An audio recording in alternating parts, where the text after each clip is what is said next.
Chapter 27 Mutual Confidences.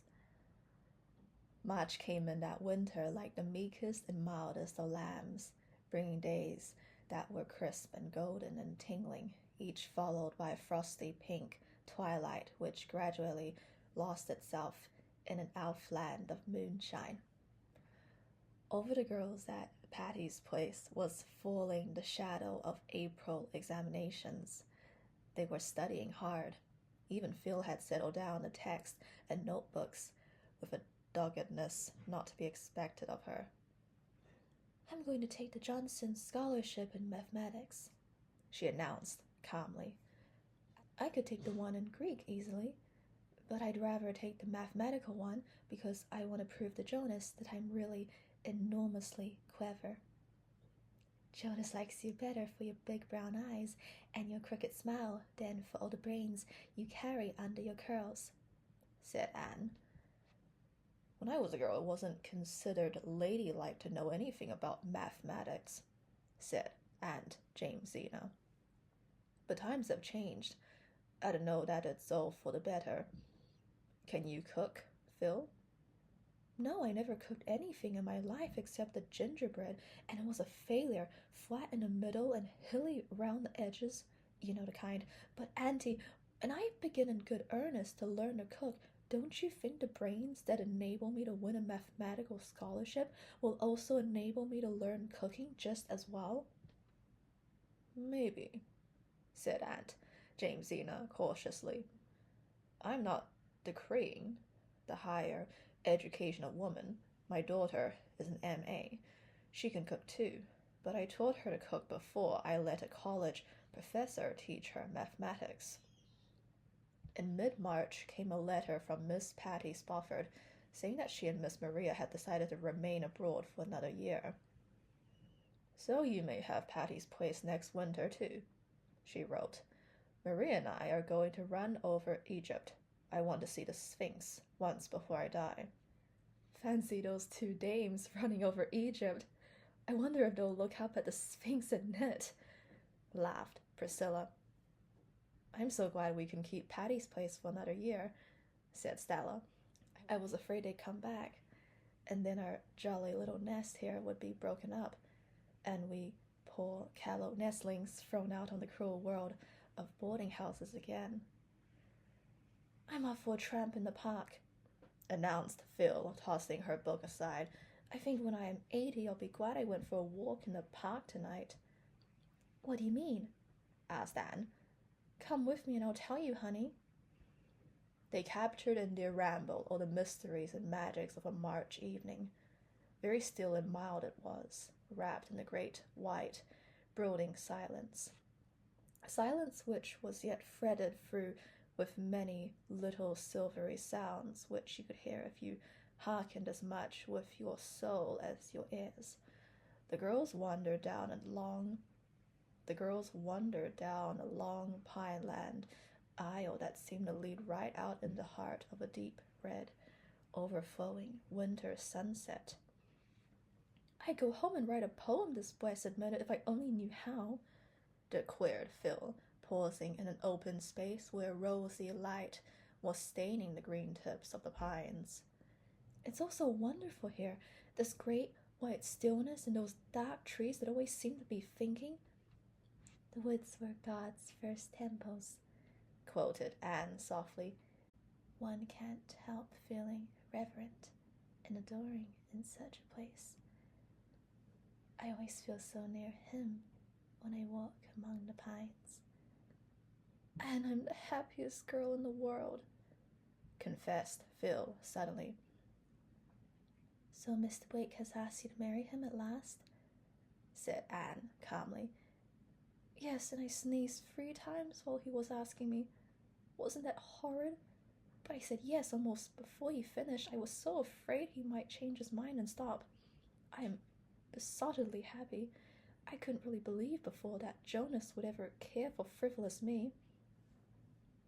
"Phil, you're not really frivolous," said Anne gravely. "Way down underneath that frivolous exterior of yours, you've got a dear, loyal, womanly little soul. Why do you hide it so?" I can't help it, Queen Anne. You are right. I'm not frivolous at heart, but there's a sort of frivolous skin over my soul, and I can't take it off. As Mrs. Poyser says, I have to be hatched over again and hatched different before I could change it. But Jonas knows the real me and loves me, frivolity and all, and I love him. I never was so surprised in my life as I was when I found out I loved him. I never thought it possible to fall in love with an ugly man. Fancy me coming down to one solitary butte, and one named Jonas. But I mean to call him Joe. That's such a nice, crisp little name. I couldn't nickname Alonzo. What about Alec and Alonzo? Oh, I told him at Christmas that I never could marry either of them. It seems so funny now to remember that I ever thought it possible that I might. They felt so badly I just cried over both of them. Howled. But I knew there was only one man in the world I could ever marry. I had made up my own mind once, and it was real easy too. It's very delightful to feel so sure, and know it's your own sureness and not somebody else's. Do you suppose you'll be able to keep it up? Making up my mind, you mean? I don't know, but Joe has given me a splendid rule. He says when I'm perplexed just to do what I would wish I had done when I shall be 80. Anyhow, Joe can make up his mind quickly enough, and it would be so uncomfortable to have too much mind in the same house. What will your father and mother say? Father won't say much. He thinks everything I do right. But mother will talk. Oh, her tongue will be as burny as her nose, but in the end it will be all right. You'll have to give up a good many things you've always had when you marry Mr. Wakefield. But I'll have him. I won't miss other things. We'll be married a year from next June. Joe graduates from St. Columbia this spring, you know. Then he's going to take a little mission church down on Patterson Street in the slums. Fancy me in the slums, but I'd go there, or the Greenland's icy mountains with him. And this is the girl who would never marry a man who wasn't rich, commented Anne to a young pine tree. Oh, don't cast up the follies of my youth to me. I shall be poor as gaily as I've been rich. You'll see. I'm going to learn how to cook and make over dresses. I've learned how to market since I've lived at Patty's place, and once I taught a Sunday school class for a whole summer. Aunt Jamesina says I'll ruin Joe's career if I marry him, but I won't. I know I haven't much sense or sobriety, but I've got what is ever so much better, the knack of making people like me. There's a man in Bolingbroke who lisps and always testifies in prayer meetings. He says, if you can't find like an electric tar, find like a candle tick. I'll be Joe's little candlestick. Phil, you're incorrigible. Well, I love you so much that I can't make nice, light, congratulatory little speeches, but I'm heart glad of your happiness. I know those big grey eyes of yours are brimming over with real friendship, Anne. Someday I'll look the same way at you. You're going to marry Roy, aren't you, Anne? My dear Philippa, did you ever hear of the famous Betty Baxter who refused a man before he'd asked her? I'm not going to emulate that celebrated lady by either refusing or accepting anyone before he axes me. Oh, Redmond knows that Roy is crazy about you, said Phil candidly. And you do love him, don't you, Anne? I suppose so, said Anne reluctantly. She felt that she ought to be blushing while making such a confession, but she was not. On the other hand, she always blushed hotly when anyone said anything about Gilbert Blythe or Christine Stuart in her hearing. Gilbert Blythe and Christine Stuart were nothing to her, absolutely nothing, but Anne had given up trying to analyze the reason of her blushes. As for Roy, of course she was in love with him, madly so. How could she help it? Was he not her ideal? Who could resist those glorious dark eyes and that pleading voice? Were not half the Redmond girls wildly envious, and what a charming sonnet he had sent her, with a box of violets on her birthday? Anne knew every word of it by heart. It was very good stuff of its kind, too. Not exactly up the level of Keats or Shakespeare. Even Anne was not so deeply in love as to think that. But it was very tolerable magazine verse, and it was addressed to her, not to Laura or Beatrice or the Maid of Athens, but to her, Anne Shirley. To be told in rhythmical cadences that her eyes were stars of the morning, that her cheek had the flush it stole from the sunrise, that her lips were redder than the roses of paradise, was thrillingly romantic. Gilbert would never have dreamed of writing a sonnet to her eyebrows, but then Gilbert could see a joke. She had once told Roy a funny story, and he had not seen the point of it. She recalled the chummy laugh she and Gilbert had had together over it, and wondered uneasily if life with a man who had no sense of humor might not be somewhat uninteresting in the long run. But who could expect a melancholy, inscrutable hero to see the humorous side of things? It would be flatly unreasonable. Chapter 28. A June Evening. I wonder what it would be like to live in a world where it was always June, said Anne as she came through the spice and bloom of the twilit orchard to the front doorsteps, where Marilla and Mrs. Rachel were sitting, talking over Mrs. Samson Colt's funeral, which they had attended that day. Dora sat between them, diligently studying her lessons, but Davy was sitting tailor fashion on the grass, looking as gloomy and depressed as his single dimple would let him.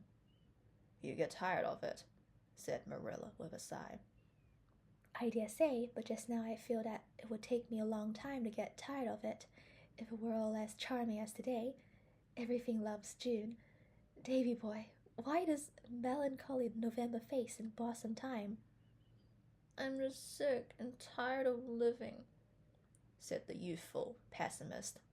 At 10 years? Dear me, how sad. I'm not making fun, said Davy with dignity. I'm discouraged, bringing out the big word with a valiant effort. Why and wherefore? Asked Anne, sitting down beside him. Because the new teacher that come when Mr. Holmes got sick give me 10 sums to do for Monday. It'll take me all day tomorrow to do them. It isn't fair to have to work Saturdays. Milty Boulder said he wouldn't do them, but Marilla says I've got to. I don't like Miss Carson a bit. Don't talk like that about your teacher, Davy Keith, said Mrs. Rachel severely. Miss Carson is a very fine girl. There's no nonsense about her. That doesn't sound very attractive, laughed Anne. I like people to have a little nonsense about them, but I am inclined to have a better opinion of Miss Carson than you have. I saw her in prayer meeting last night, and she has a pair of eyes that can't always look sensible. Now, Davy boy, take heart of grace. Tomorrow will bring another day, and I'll help you with the sums as far as in me lies. Don't waste this lovely hour twixt light and dark worrying over arithmetic. Well, I won't, said Davy, brightening up. If you help me with the sums, I'll have him done in time to go fishing with Milty. I wish old Aunt Atossa's funeral was tomorrow instead of today. I wanted to go to it 'cause Milty said his mother said Aunt Atossa would be sure to rise up in her coffin and say sarcastic things to the folk that come to see her buried, but Marilla said she didn't. Poor Atossa laid in her coffin peaceful enough, said Mrs. Lynde solemnly. I never saw her look so pleasant before, that's what. Well, there weren't many tears shed over her, poor old soul. The Alicia Wrights are thankful to be rid of her, and I can't say I blame them a mite. It seems to me a most dreadful thing to go out of the world and not leave one person behind you who is sorry you are gone, said Anne, shuddering. Nobody except her parents ever loved poor Atossa, that's certain, not even her husband, averred Mrs. Lynde. She was his fourth wife. He'd sort of got into the habit of marrying. He only lived a few years after he'd married her. The doctor said he died of dyspepsia, but I shall always maintain that he died of a tosser's tongue, that's what. Poor soul, she always knew everything about her neighbors, but she never was very well acquainted with herself. Well, she's gone anyhow, and I suppose the next assignment will be Diana's wedding. It seems funny and horrible to think of Diana's being married, sighed Anne, hugging her knees and looking through the gap in the haunted wood to the light that was shining in Diana's room. I don't see what's horrible about it when she's doing so well, said Mrs. Lynde emphatically. Fred Wright has a fine farm, and he is a model young man.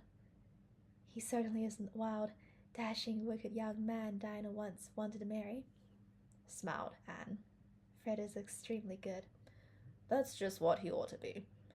Would you want Diana to marry a wicked man, or marry one yourself? Oh no, I wouldn't want to marry anybody who was wicked, but I think I'd like it if he could be wicked and wouldn't. Now, Fred is hopelessly good. You'll have more sense some day, I hope, said Marilla. Marilla spoke rather bitterly. She was grievously disappointed. She knew Anne had refused Gilbert Blythe. Only a gossip buzzed over the fact which had leaked out. Nobody knew how. Perhaps Charlie Sloane had guessed and told his guesses for truth. Perhaps Diana had betrayed it to Fred, and Fred had been indiscreet. At all events, it was known. Mrs. Blythe no longer asked Anne in public or private if she had heard lately from Gilbert, but passed her by with a frosty bow. Anne, who had always liked Gilbert's merry, young-hearted mother, was grieved in secret over this. Marilla said nothing, but Mrs. Lynde gave Anne many exasperated digs about it, until fresh gossip reached that worthy lady through the medium of Moody Spurgeon, Macpherson's mother, that Anne had another beau at college who was rich and handsome and good all in one. After that, Mrs. Rachel held her tongue, though she still wished in her inmost heart that Anne had accepted Gilbert. Riches were all very well, but even Mrs. Rachel, practical soul though she was, did not consider them the one essential. If Anne liked the handsome unknown better than Gilbert, there was nothing more to be said. But Mrs. Rachel was dreadfully afraid that Anne was going to make the mistake of marrying for money. Marilla knew Anne too well to fear this, but she felt that something in the universal scheme of things had gone sadly awry. What is to be, will be, said Mrs. Rachel gloomily, and what isn't to be happens sometimes. I can't help believing it's going to happen in Anne's case, if Providence doesn't interfere, that's what. Mrs. Rachel sighed. She was afraid Providence wouldn't interfere, and she didn't dare to. Anne had wandered down to the Dryad's Bubble and was curled up among the ferns at the root of the big white birch where she and Gilbert had so often sat in summers gone by. He had gone into the newspaper office again when college closed, and Avonlea seemed very dull without him. He never wrote to her, and Anne missed the letters that never came. To be sure, Roy wrote twice a week. His letters were exquisite compositions which would have read beautifully in a memoir or biography. Anne felt herself more deeply in love with him than ever when she read them, but her heart never gave the queer, quick, painful bound at sight of his letters which it had given one day when Mrs. Hiram Sloane had handed her out an envelope addressed in Gilbert's black, upright handwriting. Anne had hurried home to the East Gable and opened it eagerly, to find a typewritten copy of some college society report, only that and nothing more. Anne flung the harmless screed across her room and sat down to write an especially nice epistle to Roy. Diana was to be married in 5 more days. The grey house at Orchard Slope was in a turmoil of baking and brewing and boiling and stewing, for there was to be a big, old-timey wedding. Anne, of course, was to be bridesmaid, as had been arranged when they were 12 years old, and Gilbert was coming from Kingsport to be best man, and was enjoying the excitement of the various preparations. But under it all, she carried a little heartache. She was, in a sense, losing her dear old chum.